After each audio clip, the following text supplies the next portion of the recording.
Hello, everyone. Friday is here, and with that comes another episode of the FanDuel Punchout. I'm Big Italy 42, joined here, of course, by Josh Shepherdson, the baseball guru, at BChad50 on Twitter, and we've got a ridiculous double slate here, 5 early games, 10 late games, and just a ton of stuff to cover here today, man. Yeah, it's Friday, and the fact that it's early in the season, we've got these weird start times throwing everything off a little bit, so got a lot to talk about. Yeah, we're going to go focusing mostly on the late slate, of course, and we'll give you a brief overview of the first slate. And if you play MLB DFS, if you're new to MLB DFS, you'll notice that Coors Field, if you don't know about Coors Field, you're going to learn. Look at the Vegas totals, a 10-run over-under, a bad lefty in Travis Wood against the Colorado Rockies at home. So if you're playing the early slate, go ahead and get yourself as much exposure as you possibly can to that game. Not pitchers, of course. I shouldn't have to tell you that. And another game with a nice high total early is Chicago White Sox and the Minnesota Twins, a 9-run total there. Tommy Milone versus Hector Noesi, two of the worst pitchers on the board today. So that's the quick analysis from the early slate. Get yourself some stacks. Not a lot of good pitchers at all on that slate that I even want anything to do with. So it's going to be hitters, and go with the cheap pitcher you feel the most comfortable about. How about you? That sounds about right to me. I mean, anytime you see a double-digit total, you can pretty much you don't even need to see the venue. You know it's Coors Field. So definitely get your Rockies ready. The two names that I will highlight from that game are Willian Rosario and Drew Stubbs. I would expect Stubbs to get his first start of the year. With the all left-handed outfield, somebody's going to take a seat. I'd guess Charlie Blackmon probably. Might see Stubbs in the leadoff spot. Justin Morneau should take a seat for Willian Rosario, who is now the third catcher / backup catcher / designated hitter playing in the National League, basically. But he crushes lefties. If he's in, you got to use him. Should be catcher eligible, I believe, across both sites. But yeah, get Rosario in your lineup if he's in. But it's stack city in the early games, and as you said before we got on the pod, you want to be contrarian. Jump on that 9 total in the awful pitchers. The opposite of a pitcher's duel. I don't know what we'd call it between Milone and Noesi. Slapfest, pitcher slapfest. Yeah, pretty much. Yeah, it's going to be ugly in the early slate for pitchers, so get yourself some big bats and move on, and definitely get yourself some exposure to those guys that Josh mentioned, those platoon guys there. All right, with the night slate here, we're going to go give you the FanDuel rundown here. We're going to try to keep it brief for you. I know you're busy, especially on this day. So, starting pitcher, guy that you mentioned off the bat, seems like he's going to be the most popular play, and this is weather permitting. Obviously, weather concerns with this game, but Gio Gonzalez against that weak old aging Phillies lineup. He's sitting at $9,400 tonight. Assuming that we're good to go on the weather front, he's got to be the cash game staple for you on FanDuel, right? Absolutely. And the nice thing is you'll hear some value picks throughout at the other positions. You can use him in tournaments and not sacrifice a lot in your lineup. So I'm going to be leaning very heavily on Gonzalez today, assuming the weather is permitting for that. But keep tabs on that. Right now, Weather Underground has, I believe it's a 74% chance of rain right up until like 9 o'clock, 10 o'clock this evening. Maybe it's one of those games that ends up getting delayed if they get the tarp on the field and it's a late East Coast start. We saw that with the Reds and Pirates here recently. So just keep tabs on that. If the weather looks like it's going to be permissible, you want to get Gonzalez in there. Yeah, absolutely. And we're going to touch on a couple other pitchers here for you real quick. A guy that's going to be an interesting play, had a real high strikeout rate last year, had some big games, 27.7% strikeout rate, in fact, which is an elite number, but struggles to keeping the ball on the ground, and he is in a hitter's park. Mike Fiers. What's your take on Mike Fiers today? Fully healthy Mike Fiers I would like. He did have some shoulder soreness in the spring. I'm always skeptical. I have a bias against these pitchers that don't throw hard, and Fiers is a guy that throws under 90 miles an hour. If he were fully healthy, I'd be more inclined to use him. I think people are going to see the gaudy numbers. They're going to ignore the shoulder issue that he dealt with in the spring. He's healthy enough to throw now, so you would think that if the Brewers are going to toss him out there, he should be healthy. But I think there are better options. I think you can get a few cheaper pitchers that I like. And if I'm going to spend that, I'm probably just going to bump up to Gio Gonzalez. Again, weather permitting. I don't like the ballpark. And that Pirates offense, I mean, it's easy to overlook because you think of the Pirates and you don't think of 2 consecutive years of reaching the postseason. You think of, the Pirates. But that offense was a top 10 offense last year. So definitely not an easy assignment. Yeah, and that team mashes right-handed pitching. I mean, one of the better hitting teams against righties, too. So definitely some concern there. And one more guy we're going to touch on. I know this is a guy you're a fan of. And if you're looking at his surface stats in a small sample size last year, his walk rate is a little bit concerning. But this is something I had talked to you about before the show. And I knew that you would have some inside knowledge. So tell me about Taijuan. Is it Taijuan Walker? Correct. You got it. Taijuan Walker is a guy that I really like quite a bit tonight. He's actually a slight underdog, but the line is pretty darn close to a pick'em with Drew Pomeranz. Pomeranz is the cheaper arm. He's probably going to be owned more heavily. Better numbers in the majors last year. But Walker was a guy that, as a prospect, was basically considered in that same tier as Jose Fernandez. I'm not saying that Taijuan Walker is going to be Jose Fernandez. That would be quite the leap in production from last year. But anytime you've got prospect evaluators talking about a guy in the same vein as basically one of the best pitchers in baseball before his elbow blew up, you should take notice. And the thing that I'm most interested in is Walker's spring. I'm not big on spring numbers. He was excellent. What I am big on is hearing that he scrapped his cutter in favor of slider. Slider got really good reviews, missed a lot of bats in the spring, didn't walk a lot of people. And that lines up pretty favorably with his AAA numbers in the Pacific Coast League. Hitter-friendly league, but he missed bats, and he didn't walk a lot of hitters. I honestly think that the walk rate is more of a small sample size issue last year. I think he settles in. I like the matchup. O.co, great ballpark for pitchers, and a low total. So I'm going to be on Walker pretty heavily tonight. Yeah, absolutely like that call. We're going to go ahead and move on here to catcher. And there's a couple guys here. Obviously, with the 10-game slate, there's a lot of options here. One guy I'm looking at as a tournament swerve, I talked to you about him for the show, is Sal Perez. You like the matchup here against Hector Santiago. Obviously more of a pitcher's park, but if you're looking for a swerve off of a guy like Jonathan Lucroy, who I know you and I and everyone else is a fan of as well, I think Sal Perez is not a bad way to go, assuming, like you mentioned, that he is batting up higher in the order. Yeah, we haven't seen the Royals face a left-handed pitcher yet. I can't imagine, as crazy as Ned Yost is, I still can't imagine him hitting Mike Moustakas second against a left-handed pitcher. I'm not saying Perez is going to move up to second, but I think you're going to see some serious lineup jostling. And if that moves Perez into the top 5 in the order, you've got a guy that's priced the same as Jonathan Lucroy. I prefer Lucroy, but if you're in a tournament, you've got to make some pivots someplace. Perez makes for a nice swerve play because he's priced the same. He's probably going to be severely under-owned. If you're digging into the next tier of hitters, I'm looking at Yadier Molina against Jason Marquis. I want some exposure to Marquis. Travis d'Arnaud against Eric Stultz. Stultz is terrible against right-handed hitters. Stultz is terrible in general for the most part. So I do want some exposure to him. And then Yasmani Grandal and Mike Zunino. Zunino's price point is really the only reason I'm looking at him. $2,500, has above-average power, is better against left-handed pitching. So he's an option if you're really looking to save some money someplace. And Yasmani Grandal, assuming he's in the lineup and catching today, which he should be getting the bulk of starts, but A.J. Ellis is still there. It's possible Ellis could start. If Grandal's in the lineup, I'd expect him to probably hit 5th in a Dodgers lineup that's formidable, playing in the desert, good hitting environment, and so I like Grandal for some upside. Yeah, absolutely like those guys. So you can get yourself a little bit of value there, especially if you're paying for Gio. You're going to need some value at some positions. So like those calls there. Moving on to first base, and the hottest hitter on the entire planet, maybe in the universe, Adrian Gonzales with a nice price increase, sitting at $5,300 now. I mean, we're talking Miguel Cabrera type pricing here, but I mean, what has this guy not done so far? 3 homers the last game, won the game before that. You obviously don't expect him to continue to hit a home run every day, but he's going to be really heavily owned. So in a good spot here, is Adrian Gonzalez a guy you can pay up for tonight, or is this a fade for you since he's going to be really popular? This is a fade for me. Beyond being really popular, that price point is insane. I mean, it's tough to justify spending that much on one hitter.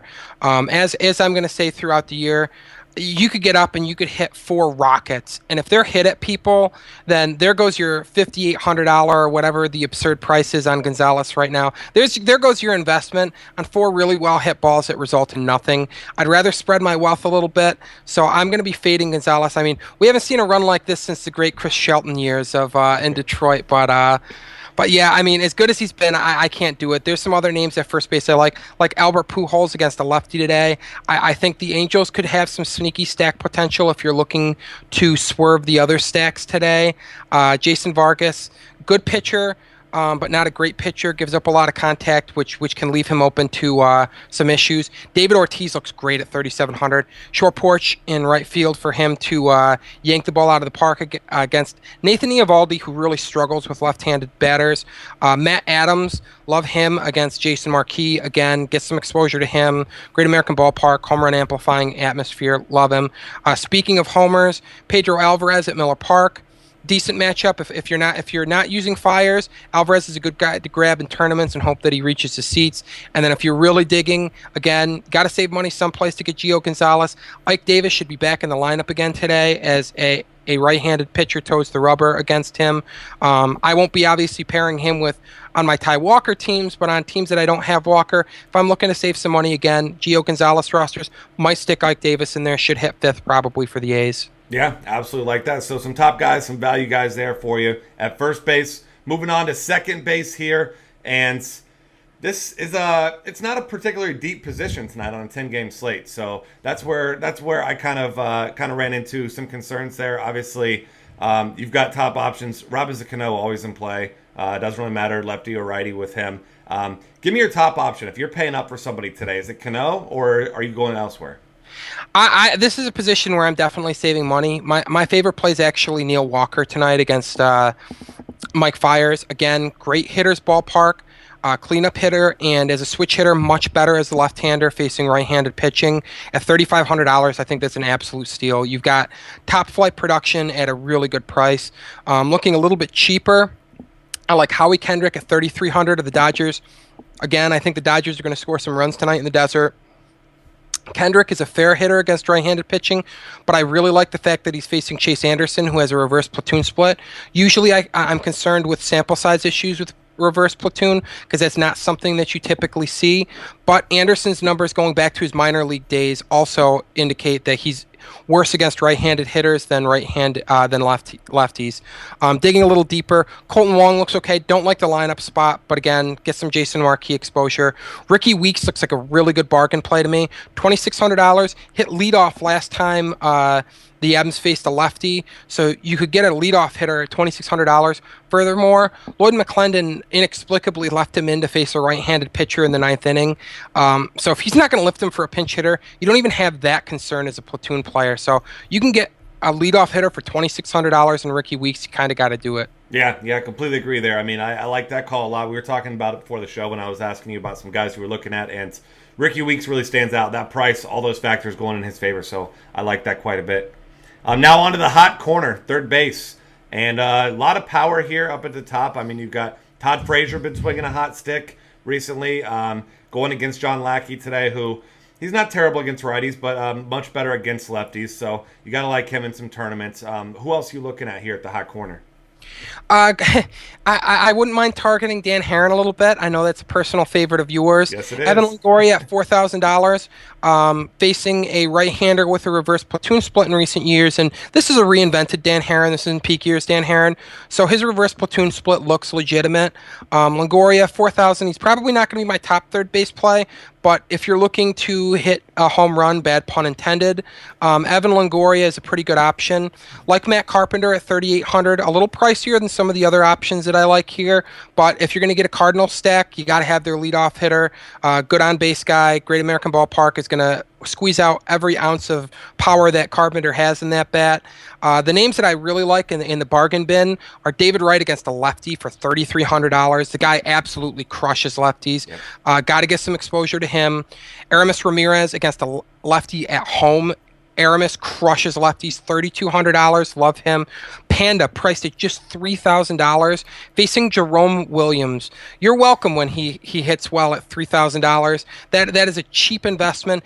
And then if you want to dig just a little bit deeper, David Freese, $2,900. Has been terrible the last few years, but still hammering lefties.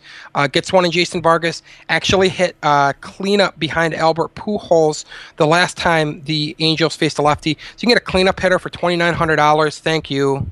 Yeah, and he homered in that game too, so even better. So you got a ton of upside there, right around $3,000 at third base tonight. So Josh highlighting some great value guys with significant upside, guys like David Wright, Pablo Sandoval, all those guys. Huge upside, nice floors as well for most of them in those great matchups. So next we move on to, as always, the weakest position, the small forward of baseball, and shortstop. And you're looking at the top here, and it's really no thanks, no thanks, no thanks. How can I save money at shortstop today? Pretty much. The one pricey-ish name that I'll look at is Jimmy Rollins, $3,700. Again, decent total in the desert. Leading off for a Dodgers team that I expect to score runs tonight, but I'm probably going to actually dig deeper for the most part, get some sub $3,000 guys. $2,800 Johnny Peralta against Jason Marquis looks pretty good to me. Asdrubal Cabrera is inexplicably hitting third regularly for the Rays, but I'm not going to question Kevin Cash. I'm just going to use $2,600 and plug my shortstop position with the guy that's hitting third in the lineup. Chris Owings has gotten off to a slow start. He hit second against a lefty earlier in the year, so a similar lineup slot would make his $2,500 investment worthwhile. And then $2,500 Wilmer Flores. Again, this comes down to Eric Stoltz being terrible. You're going to want to get some shares of Mets against Stoltz. Flores looks pretty good as a kind of a punt play at shortstop. Yeah, we saw Flores show a little bit of power there late in the season last year. He was a nice little cheap darling in GPPs there for a little while, so don't mind that call at all. And with that, we're moving on here to the outfield, where we don't need to tell you there's always some top options, some big bats up here. So, you've got your Mike Trout, who we don't really need to explain to you. Mike Trout always in play, obviously. You got your Andrew McCutchen against Mike Fiers. And as we know, McCutchen matches lefties, matches righties, and obviously in a hitter's park there, so he's in play. So outside of the obvious names, who else are you looking at here in the outfield? Love Ryan Braun's price point if he's in the lineup tonight. $4,000 against a left-handed pitcher. We know that Braun mashes lefties. The Brewers lineup in general can really hit left-handed pitching, so he should have some high run production upside. Another top-tier name that I'm looking at is Yasiel Puig, $4,000 as well. He has had a small reverse platoon split in his big league career, but I expect that to eventually correct itself. Point being, he can hit lefties, he can hit righties, and we know Chase Anderson struggles with right-handed batters, so I like Puig. Nelson Cruz at $3,800. Don't love the ballpark, like that he's facing a lefty, so he's in play. The names that I'm really in love with are Jason Hayward at $3,600, Matt Holliday at $3,500 if you're going to go Cardinals stack or mini stack. Really like that combination. $7,100 to get both of those guys hooked together against Jason Marquis seems like a pretty nifty idea to me. Gregory Polanco at $3,300. If you're fading Fiers, you're getting a cheap outfielder that's off to a good start. Really good high minors pedigree. Struggled a little bit in the bigs last year, but did hit righties better than lefties. Going to get Miller Park amplifying his run production a little bit. Mark Trumbo is your GPP darling tonight, $3,300. Top 10 in ISO against left-handed pitching since 2012. And he gets a lefty tonight in Brett Anderson. Anderson's hard to lift, but Trumbo lifts him. There's a good chance he's finding the seats. And then really cheap power, Chris Davis at $2,600 is a guy that I think is pretty much a must roster if you're going to be playing in GPPs. Big power upside, facing a lefty. I'd expect him to probably move up in the order. Could hit as high as fifth. Adam Lind obviously won't be hitting third against a lefty if he's in the lineup at all. He might get a day off tonight. I'd expect Davis to hit fifth. Assuming Ryan Braun is healthy, you're probably looking at Gomez, Lucroy, Braun, Aramis, and then Davis, and that's a nifty little five-man stack.